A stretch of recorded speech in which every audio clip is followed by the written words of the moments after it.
Assalamualaikum warahmatullahi wabarakatuh. Ya, perkenalkan nama saya Rizky Mustafa. Kesempatan kali ini saya mau menjawab soal ujian tengah semester dari mata kuliah Etika Profesi Teknologi Informasi kelas 02. Sebelumnya perkenalkan nama saya Rizky Mustafa. Berikut nomor NPM saya 18311 Kita langsung masuk ke materinya. Sebelumnya saya mau menjelaskan juga tugas ini tugas makalah dalam bentuk presentasi yang sebelumnya pernah diperintahkan pada forum. Oke, kita masuk ke etika profesi. Kita mengenal dulu apa sih itu etika. Nah, etika itu berasal dari bahasa Yunani katanya, yang uh, yaitu etikos yang artinya timbul dari kebiasaan. Nah, maksudnya apa? Jadi, ketika sebuah aktivitas yang secara daily atau tiap hari itu dilakukan secara terus-menerus itu disebut etika. Itu bisa menimbul, maksudnya itu disebut kebiasaan. Dari kebiasaan itu akan menimbulkan sebuah etika gitu. Nah, lalu pengertian dari profesi itu sendiri. Nah, kalau profesi itu adalah sebuah pekerjaan yang dilakukan sebagai kegiatan pokok untuk menghasilkan nafkah hidup dan yang mengandalkan suatu keahlian. Jadi, profesi itu mengandalkan skill khusus ya. Ya, entah ya di bidang tertentu gitu, misalkan programming, network engineer, sistem analis dan lain-lain. Nah, itu disebut profesi. Nah, lalu apa aja sih ciri-ciri dari profesi itu? Kapan disebut sebagai profesi itu ketika memenuhi ciri-ciri kayak gini nih. Yang pertama itu adanya pengetahuan khusus. Jadi di bidangnya dia memiliki pengetahuan khusus. Contohnya programmer. Dia mengetahui bagaimana cara membuat aplikasi yang baik, bagaimana cara membangun sebuah aplikasi, bagaimana cara mempublish aplikasi, bagaimana aplikasi ini bisa sesuai dengan yang diharapkan gitu. Terus adanya kaidah dan standar moral yang sangat tinggi. Jadi dia memiliki integritas ya. Terus mengabdi pada kepentingan masyarakat, ada izin khusus untuk bisa menjalankan suatu profesi. Terus kaum profesional biasanya menjadi anggota dari suatu organisasi profesi. Jadi biasanya para profesional atau profesional pada bidangnya itu udah tergabung dalam komunitas yang sudah berlisensi gitu. Jadi dia diakui sebagai seorang yang profesional di bidangnya. Oke, selanjutnya kita masuk ke pengertian teknologi informasi. Nah, pengertian teknologi informasi itu dikenal dengan istilah information technology, ya, yang dalam bahasa Inggris artinya teknologi yang mampu membantu manusia dalam membuat, mengubah, menyimpan, mengkomunikasikan, atau menyebar informasi. Itu pengertian dari teknologi itu sendiri. Nah, selanjutnya, apa sih tujuannya dibuatnya makalah ini ya? Tujuannya yaitu untuk menjelaskan etika profesi di bidang IT, tentunya seperti itu. Nah, di sini saya mempunyai rumusan masalah. Yang pertama, pengertian profesi. Yang kedua, pengertian teknologi informasi itu apa. Yang ketiga, apa aja sih standar profesi IT di Indonesia gitu. Nah, yang keempat, apa saja jenis-jenis profesi di bidang IT yang ada di Indonesia tentunya. Yang kelima, bagaimana kode etik profesi di bidang IT itu sendiri. Nah, lalu apa aja sih contoh-contoh pelanggaran kode etik di bidang IT. Jadi kita pada dalam kesempatan kali ini, dalam makalah ini, uh, saya menjelaskan 6 poin tersebut. Yang pertama, kita masuk tadi. Yang pertama, saya akan membahas tentang standar profesi IT di Indonesia ya. Nah, kalau standarisasi profesi IT di Indonesia itu yang diperlukan Indonesia adalah standar yang lengkap, di mana semua kemampuan profesi IT di bidangnya harus dikuasai tanpa kecuali. Jadi, kalau kita lihat di sini ya, jadi semua kemampuan profesi IT di bidangnya harus dikuasai tanpa kecuali. Jadi harus di bidang. Jadi misalkan programmer, dia harus menguasai di bidangnya gitu tanpa kecuali.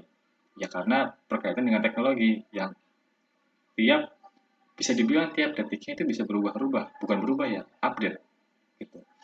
Nah, Selanjutnya itu bagi tenaga kerja IT yang bersertifikasi sangat dibutuhkan karena sertifikasi ini merupakan pengakuan akan pengetahuan yang kaya. Jadi ada value lebih nih kalau misalkan seseorang yang bekerja di bidang IT, contohnya programmer deh. Contoh programmer dia memiliki sertifikasi Java Development atau Mobile Development Apps.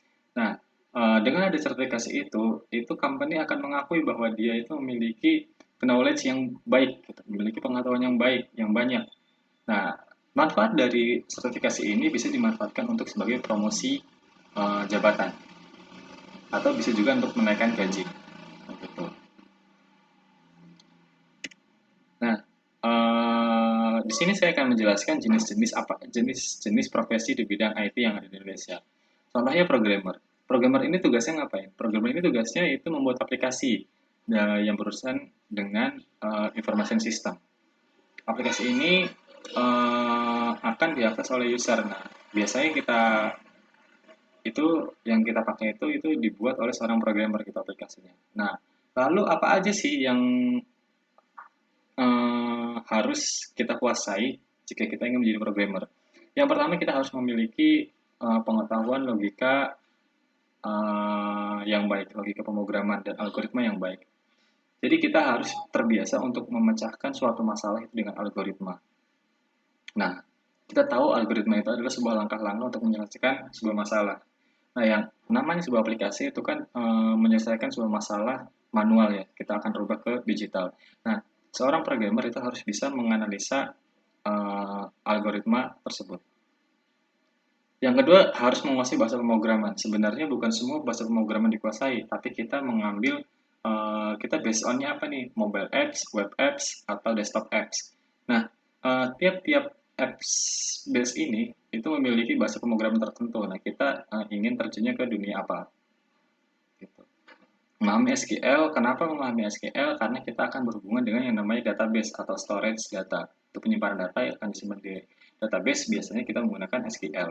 Nah, yang kedua memahami bahasa Inggris dalam IT. Maksudnya apa? Kenapa di sini yang perlu di-highlight itu bahasa Inggris dalam IT? Karena bahasa Inggris IT dengan bahasa Inggris yang ada pada teori itu sebenarnya agak berbeda gitu ya. Karena bahasa Inggris teknologi itu ya ya seperti itu. Jadi harus memahami gitu. Oke, lanjut ke profesi IT support. Nah, IT support ini tugasnya itu mengatasi masalah umum, contohnya menginstalasi software, eh, instalasi printer, koneksi yang ya pokoknya apa ya, help support ya. Selanjutnya itu software engineer. Nah, itu memiliki keahlian untuk memproduksi perangkat lunak dari tahap awal spesifikasi sistem sampai pemeliharaan sistem. Jadi, bedanya programmer dengan software engineer, kalau programmer itu dia hanya membuat. Nah, kalau software engineer dia itu tahu semuanya nih. Dari mulai produksi, dia bikin sampai nantinya ketika dia udah production si aplikasi itu, dia tahu bagaimana cara memaintainnya agar kualifikasi atau kualitas dari aplikasi itu mumpuni gitu, bagus. Nah, selanjutnya itu ada database administrator. Database administrator ini orang yang bertugas untuk memanage database, orang yang akan eh, mengatur ketika datanya nanti itu banyak. Ketika aplikasi udah mulai banyak yang akses setiap harinya, banyak transaksi juga gitu, itu akan pasti memakan database yang banyak. Nah, itu akan dimanage oleh database administrator gitu. Selain memanage juga dia akan mengamankan sebuah datanya, bagaimana caranya. Nah, selanjutnya itu ada seorang network engineer. Dia kerjanya itu memanage jaringan. Jadi ketika ada sebuah koneksi yang terputus atau latensi ketika mengakses sebuah situs, itu akan dimanage oleh network engineer. Nah, selanjutnya ada sistem analis. Sistem analis itu orang yang ahli dalam menganalisa sebuah proses bisnis. Jadi, sebelum aplikasi ini dibuat, sebelum aplikasi ini dikembangkan atau didevelop oleh seorang programmer, itu akan dianalisa dulu proses bisnisnya oleh sistem analis. Kenapa harus dianalisa dulu? Karena agar apa ya, yang proses bisnis yang sudah dilakukan secara manual itu memungkinkan tidak apabila dikerjakan secara sistem gitu. Jangan sampai ketika pembuatan aplikasi tanpa dianalisa dulu itu tidak terpakai. Kenapa? Karena tidak sesuai dengan proses bisnis yang ada di company tersebut. Gitu. Jadi harus balance. Selanjutnya, kode etik profesi di bidang IT. Nah, kode etik itu merupakan peraturan atau pedoman dalam sebuah pekerjaan. Ya, itu aturan atau pedoman. Nah, kode etik pengguna internet contohnya ya.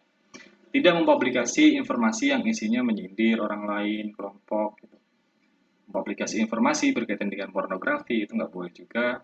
Tidak mempublikasi informasi yang isinya perintah untuk melakukan perbuatan melawan hukum, tidak menampilkan segala bentuk eksploitasi pada anak-anak di bawah umur, tidak menggunakan atau mempublikasikan atau bertukar informasi mengenai kegiatan hacking dan sejenisnya itu sebenarnya nggak boleh. Terus juga kita harus menghormati etika yang berlaku di masyarakat internet umum. Nah, ini kode etik ketika kita nanti menjadi seorang programmer. Nah, programmer itu tidak boleh menjiplak atau membajak programmer lain tanpa seizin dari programmer tersebut. Jadi contoh kita cloning ya, cloning apps. Itu sebenarnya nggak boleh, apalagi nggak izin. Kecuali kita udah izin sama developernya, itu baru boleh. Terus ketika aplikasi udah jadi, kita tidak boleh menanamkan sebuah malware atau virus ke aplikasi tersebut. Dengan tujuan si programmer itu agar mendapatkan income tambahan. Tapi dalam etika profesi harusnya nggak boleh. Itu kita bisa kena. Terus kita juga tidak boleh menyebar informasi perusahaan ke orang lain. Karena kita tahu, karena kita yang megang sistem, kita yang megang data, kita sebarin tuh informasi ke luar. Itu sebenarnya nggak boleh. Tidak pernah mengambil keuntungan dari pekerjaan orang lain. Tidak boleh mencari keuntungan tambahan dari pihak yang didanai tanpa seizin. Nah, ini juga kode etik seorang profesional IT. Ini tidak dapat membuat program yang asal-asalan, harus membuat program yang menjamin keamanannya. Jadi, dalam membuat sebuah aplikasi, itu nggak boleh asal-asalan ya. Harus sesuai dengan kebutuhan dan keamanan. Oke, ini contoh-contoh pelanggaran kode etik di bidang IT. Contohnya kejahatan komputer. Ada kejahatannya ditimbulkan karena penggunaan komputer secara ilegal, seperti melumpuhkan layanan sebuah sistem komputer, penyebaran, spam, carding, dan lain-lain. Jadi kita melakukan sebuah phishing atau carding, atau ya kita nyebar-nyebarin virus menggunakan flash disk, menggunakan jaringan network, gitu. Itu nggak boleh. Nah, tiket merupakan sebuah etika acuan yang berkomunikasi dalam penggunaan internet. Jadi, etika dalam berinternet kita harus juga tahu. E-commerce. Ini contohnya dalam bidang e-commerce itu perdagangan atau bisnis melalui internet. Dengan e-commerce, kegiatan transaksi perdagangan menjadi lebih cepat dan efisien. Tapi kita malah menyalahgunakan. Contohnya dengan menggunakan carding gitu. Nah, tujuan kenapa sih adanya etika kode etik? Tujuannya ya tujuannya untuk menjunjung tinggi martabat profesi. Jadi profesi kita itu memiliki value atau integritas yang tinggi, yang baik gitu. Terus meningkatkan mutu profesi, meningkatkan pengabdian para anggota profesi, menjaga dan memelihara kesejahteraan anggota, meningkatkan layanan di atas keuntungan pribadi, mempunyai organisasi profesional yang kuat dan terjalin erat. Itu tujuannya dari etika. Nah, kenapa pelanggaran kode etik itu bisa terjadi? Pertama, karena tidak berjalannya kontrol dan pengawasan dari masyarakat. Kedua, rendahnya pengetahuan masyarakat. Ketiga, masih lemahnya penegakan hukum. Ya, sebelumnya mohon maaf karena situasi lagi hujan. Lalu bagaimana kesimpulannya? Kesimpulannya itu, jadi kode etik dibutuhkan sebagai pedoman atau acuan bagi para pengguna IT agar tidak terjadi pelanggaran. Nah, sarannya dari saya itu kita harus tetap menjunjung tinggi profesi kita, apapun bidangnya. Kita harus tetap menjaga integritas kita karena itu adalah value dari diri kita sendiri.